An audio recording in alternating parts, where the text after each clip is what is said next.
नमस्कार दोस्तों, एजुकेशन 24 में आपका स्वागत है। दोस्तों आज का वीडियो बहुत ही खास होने वाला है क्योंकि आज के इस वीडियो में आपको बीए फर्स्ट ईयर के फर्स्ट सेमेस्टर में आपका जो सब्जेक्ट है हिंदी, उसके अंदर कौन कौन से क्वेश्चन आने वाले हैं, इस वीडियो के अंदर मैं आपको आने वाले क्वेश्चन के बारे में बताऊंगा। तो आप इस वीडियो को पूरा अंत तक जरूर देखिएगा क्योंकि इस वीडियो से आपको बहुत कुछ सीखने को मिलेगा जो कि बीए एग्जाम में काम करेगा। तो आइए देर न करते हुए वीडियो को शुरू करते हैं और बीए फर्स्ट ईयर के फर्स्ट सेमेस्टर में आपका जो सब्जेक्ट है हिंदी, उसके अंदर जो भी क्वेश्चन आने वाले हैं उन आने वाले क्वेश्चन के बारे में जानते हैं। दोस्तों आगे बढ़ने से पहले मैं आपको एक बात बता दूं कि इस वीडियो के अंदर मैं आपको अति लघु उत्तरीय प्रश्न, लघु उत्तरीय प्रश्न और दीर्घ उत्तरीय प्रश्न तीनों तरह के प्रश्न बताऊंगा। तो आप इस वीडियो को स्किप किए बिना पूरा देखिएगा ताकि आपको तीनों तरह के प्रश्नों के बारे में अच्छे से पता चल सके। तो आइए दोस्तों देर न करते हुए वीडियो को शुरू करते हैं और सबसे पहले हम लोग अति लघु उत्तरीय प्रश्नों के बारे में जानते हैं। तो यहाँ पर दोस्तों अति लघु उत्तरीय प्रश्नों में पहले प्रश्न की बात की जाए तो यहाँ पर दोस्तों आपका पहला प्रश्न दिया हुआ है, धूमिल की रचनाओं का नामोल्लेख कीजिए। यानी कि दोस्तों जो धूमिल है, यहाँ पर दोस्तों आपको धूमिल की रचनाओं का नाम उल्लेख करना है, यानी कि धूमिल की रचनाओं के नामों का उल्लेख करना है। अब दोस्तों अगले क्वेश्चन की बात की जाए तो यहाँ पर दोस्तों आपका दूसरा क्वेश्चन दिया हुआ है, धर्मवीर भारती की प्रथम काव्य कृति कौन सी मानी जाती है। यानी कि दोस्तों दूसरा क्वेश्चन कह रहा है कि जो धर्मवीर भारती है, धर्मवीर भारती की प्रथम काव्य कृति कौन सी मानी जाती है। यहाँ पर दोस्तों आपको धर्मवीर भारती की प्रथम काव्य कृति के बारे में बताना है। अब दोस्तों अगले क्वेश्चन की बात की जाए तो यहाँ पर दोस्तों आपका तीसरा क्वेश्चन दिया हुआ है, नागा अर्जुन की कविता में किस भावना की अभिव्यक्ति प्रमुख रूप से हुई है। यानी कि दोस्तों तीसरा क्वेश्चन कह रहा है कि जो नागा अर्जुन है, नागा अर्जुन की कविता में किस भावना की अभिव्यक्ति हुई है। यहाँ पर दोस्तों आपको उस भावना के बारे में बताना है। अब दोस्तों अगले क्वेश्चन की बात की जाए तो यहाँ पर दोस्तों आपका चौथा क्वेश्चन दिया हुआ है, अज्ञेय को किसका जनक माना जाता है। यानी कि दोस्तों जो अज्ञेय है, यहाँ पर दोस्तों चौथे क्वेश्चन में कह रहा है कि अज्ञेय को किसका जनक माना जाता है। यानी कि दोस्तों अज्ञेय को किसका जनक माना जाता है, इसके बारे में आपको बताना है। अब दोस्तों अगले क्वेश्चन की बात की जाए तो यहाँ पर दोस्तों आपका पांचवा क्वेश्चन दिया हुआ है, सुमित्रा नंदन पंत का नारी के प्रति क्या दृष्टिकोण था। यानी कि दोस्तों जो सुमित्रा नंदन पंत थे, यहाँ पर दोस्तों आपको पांचवें क्वेश्चन में बताना है कि सुमित्रा नंदन पंत का नारी के प्रति क्या दृष्टिकोण था। अब दोस्तों अगले क्वेश्चन की बात की जाए तो यहाँ पर दोस्तों आपका छठा क्वेश्चन दिया हुआ है, छायावाद के 4 प्रमुख कवियों के नाम बताइए। यानी कि दोस्तों छठे क्वेश्चन में कह रहा है कि छायावाद के जो 4 प्रमुख कवि है, यहाँ पर दोस्तों आपको छायावाद के 4 प्रमुख कवियों के नाम बताना है। अब दोस्तों अगले क्वेश्चन की बात की जाए तो यहाँ पर दोस्तों आपका सातवां क्वेश्चन दिया हुआ है, बिहारी के दोहों में किस अलंकार का सर्वाधिक प्रयोग हुआ है। यानी कि दोस्तों जो बिहारी है, यहाँ पर दोस्तों सातवें क्वेश्चन में कह रहा है कि बिहारी के दोहों में किस अलंकार का सर्वाधिक प्रयोग हुआ है। यहाँ पर दोस्तों आपको अलंकार के बारे में बताना है। अब दोस्तों अगले क्वेश्चन की बात की जाए तो यहाँ पर दोस्तों आपका आठवां क्वेश्चन दिया हुआ है, केशव दास किसके मंत्री और राजगुरु थे। यहाँ पर दोस्तों आपको बताना है कि जो केशव दास है, केशव दास किसके मंत्री थे और किसके राजगुरु थे। यहाँ पर दोस्तों आपको केशव दास के मंत्री और राजगुरु के बारे में बताना है। अब दोस्तों अगले क्वेश्चन की बात की जाए तो यहाँ पर दोस्तों आपका 9वां क्वेश्चन दिया हुआ है, कबीर का स्मारक कहाँ स्थापित है।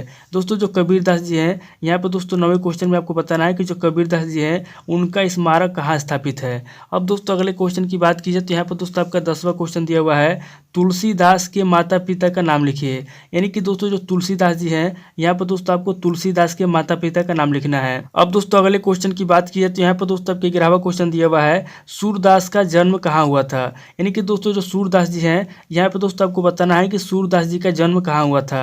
अब दोस्तों अगले क्वेश्चन की बात की जाए तो यहाँ पर दोस्तों आपका 12वां क्वेश्चन दिया हुआ है और अति लघु उत्तरीय प्रश्न का लास्ट क्वेश्चन दिया हुआ है, रीतिबद्ध काव्यधारा की विशेषताओं का उल्लेख कीजिए।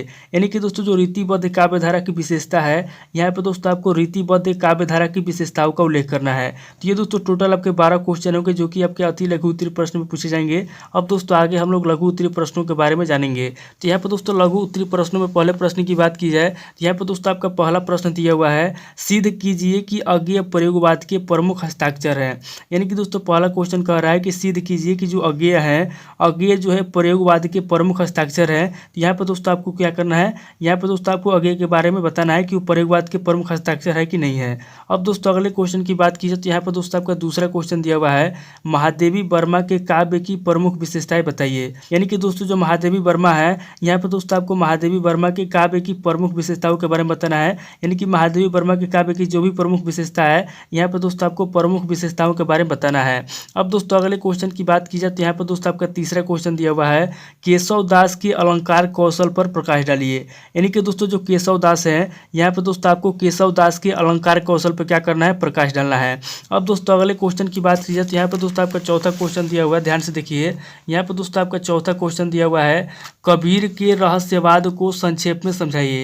यानी कि दोस्तों जो कबीर दास जी हैं, यहाँ पर दोस्तों चौथा क्वेश्चन कह रहा है कि कबीर के रहस्यवाद को संक्षेप में समझाइए। अब दोस्तों अगले क्वेश्चन की बात की जाए तो यहाँ पे दोस्तों आपका 5वां क्वेश्चन दिया हुआ है, तुलसी का काव्य समन्वय की विराट चेष्टा है, स्पष्ट कीजिए। यानी कि दोस्तों 5वां क्वेश्चन कह रहा है कि जो तुलसी है, तुलसी का काव्य समन्वय की विराट चेष्टा है। यहाँ पे दोस्तों आपको क्या करना है, स्पष्ट करना है। अब दोस्तों अगले क्वेश्चन की बात की जाए तो यहाँ पे दोस्तों आपका 6वां क्वेश्चन दिया हुआ है, अमीर खुसरो की भाषा पर अति संक्षिप्त लेख लिखिए। यानी कि दोस्तों 6वां क्वेश्चन कह रहा है कि जो अमीर खुसरो है, यहाँ पे दोस्तों आपको अमीर खुसरो की भाषा पर क्या करना है, अति संक्षिप्त लेख लिखना है। अब दोस्तों अगले क्वेश्चन की बात की जाए तो यहाँ पर दोस्तों आपका 7वां क्वेश्चन दिया हुआ है, प्रयोगवाद की विशेषताओं का उल्लेख कीजिए। यानी कि दोस्तों जो प्रयोगवाद है, यहाँ पर दोस्तों आपको प्रयोगवाद की विशेषताओं यानी कि प्रवृत्तियों का क्या करना है, उल्लेख करना है। अब दोस्तों अगले क्वेश्चन की बात की जाए तो यहाँ पर दोस्तों आपका 8वां क्वेश्चन दिया हुआ है, रीतिकालीन कविता की विविध धाराओं पर प्रकाश डालिए। यानी कि दोस्तों जो रीतिकालीन कविता है, यहाँ पर दोस्तों आपको रीतिकालीन कविता की विविध धाराओं पर क्या करना है, प्रकाश डालना है। अब दोस्तों अगले क्वेश्चन की बात की जाए तो यहाँ पर दोस्तों आपका 9वां क्वेश्चन दिया हुआ है, सूर्यकांत त्रिपाठी निराला की विद्रोही चेतना पर प्रकाश डालिए। यानी कि दोस्तों 9वां क्वेश्चन कह रहा है कि जो सूर्यकांत त्रिपाठी निराला है, यहाँ पर दोस्तों आपको सूर्यकांत त्रिपाठी निराला की विद्रोही चेतना पर क्या करना है, प्रकाश डालना है। अब दोस्तों अगले क्वेश्चन की बात की जाए तो यहाँ पर दोस्तों आपका 10वां क्वेश्चन दिया हुआ है, तुलसी की भक्ति भावना पर प्रकाश डालिए। यानी कि दोस्तों जो तुलसीदास जी हैं, यहाँ पर दोस्तों आपको तुलसीदास जी की भक्ति भावना पर क्या करना है, प्रकाश डालना है। तो ये दोस्तों आपके टोटल 10 क्वेश्चन हो गए जो कि आपके लघु उत्तरीय प्रश्न से पूछे जाएंगे। अब दोस्तों आगे हम लोग दीर्घ उत्तरीय प्रश्नों के बारे में जानेंगे। तो यहाँ पर दोस्तों दीर्घ उत्तरीय प्रश्नों में पहले प्रश्न की बात की जाए तो यहाँ पर दोस्तों आपका पहला प्रश्न दिया हुआ है, भक्ति काल हिंदी साहित्य का स्वर्ण युग कहा जाता है, सो उदाहरण प्रकाश डालिए। यानी कि दोस्तों पहला क्वेश्चन कह रहा है कि जो भक्ति काल है, भक्ति काल हिंदी साहित्य का स्वर्ण युग कहा जाता है। यहाँ पर दोस्तों आपको क्या करना है, सो उदाहरण प्रकाश डालना है। यानी कि उदाहरण सहित क्या करना है, विवेचना करना है, प्रकाश डालना है। अब दोस्तों अगले क्वेश्चन की बात की जाए तो यहाँ पर दोस्तों आपका दूसरा क्वेश्चन दिया हुआ है, छायावाद का अर्थ स्पष्ट कीजिए और उसकी मुख्य प्रवृत्तियों पर सो उदाहरण प्रकाश डालिए। यानी कि दोस्तों जो छायावाद है, यहाँ पे दोस्तों आपको छायावाद का अर्थ स्पष्ट करना है कि छायावाद का मतलब क्या होता है और उसकी मुख्य प्रवृत्तियों पर क्या करना है, उदाहरण सहित प्रकाश डालना है। अब दोस्तों अगले क्वेश्चन की बात की जाए तो यहाँ पर दोस्तों आपका तीसरा क्वेश्चन दिया हुआ है, सूरदास का वात्सल्य वर्णन हिंदी साहित्य की अमूल्य निधि है, इस कथन की समीक्षा कीजिए। यानी कि दोस्तों तीसरा क्वेश्चन कह रहा है कि जो सूरदास जी हैं, सूरदास का वात्सल्य वर्णन हिंदी साहित्य की अमूल्य निधि है, इस कथन की क्या करना है, समीक्षा करना है। अब दोस्तों अगले क्वेश्चन की बात की जाए तो यहाँ पर दोस्तों आपका चौथा क्वेश्चन दिया हुआ है, तुलसी लोक हृदय के सच्चे पारखित है, इस कथन की क्या करना है, तर्क सहित पुष्टि करना है। यानी कि दोस्तों चौथा क्वेश्चन कह रहा है कि जो तुलसीदास जी हैं, तुलसी लोक हृदय के सच्चे पारखित है, इस कथन की क्या करना है, तर्क सहित पुष्टि करना है। अब दोस्तों अगले क्वेश्चन की बात की जाए तो यहाँ पर दोस्तों आपका जो है कि दीर्घ उत्तरीय प्रश्न का लास्ट क्वेश्चन दिया हुआ है, 5वां क्वेश्चन, घनानंद के विरह वर्णन की प्रमुख विशेषताओं का सुधारण विवेचन कीजिए। यानी कि दोस्तों जो घनानंद है, यहाँ पर दोस्तों आपको घनानंद के विरह वर्णन की क्या करना है, प्रमुख विशेषताओं का वर्णन करना है। यानी कि घनानंद के जो भी विरह वर्णन की प्रमुख विशेषता है, यहाँ पर दोस्तों आपको उनकी विशेषताओं के बारे में बताना है और साथ ही साथ आपको क्या करना है, उदाहरण भी देना है। तो ये दोस्तों आपके टोटल 5 क्वेश्चन हो गए जो कि आपके दीर्घ उत्तरीय प्रश्न में पूछे जाएंगे। तो यहाँ पर दोस्तों इस वीडियो के अंदर मैंने आपको अति लघु उत्तरीय प्रश्न, लघु उत्तरीय प्रश्न व दीर्घ उत्तरीय प्रश्न के बारे में बता दिया। आप इन प्रश्नों को किसी किताब से या सीरीज से मिला करके नोट कर लीजिए और इनको याद कर लीजिए, या फिर अगर आप कमेंट करेंगे तो मैं आपको अगली वीडियो में सभी प्रश्नों के उत्तर मैं आपको दे दूंगा। तो दोस्तों आज इस वीडियो को मैं यहीं पे स्किप करता हूँ, मिलता है आपसे नेक्स्ट वीडियो में। अगर आपको वीडियो अच्छा लगा तो वीडियो को लाइक कीजिए, शेयर कीजिए और कमेंट करके बताइए कि आपको नेक्स्ट वीडियो किस टॉपिक के ऊपर चाहिए। थैंक यू दोस्तों।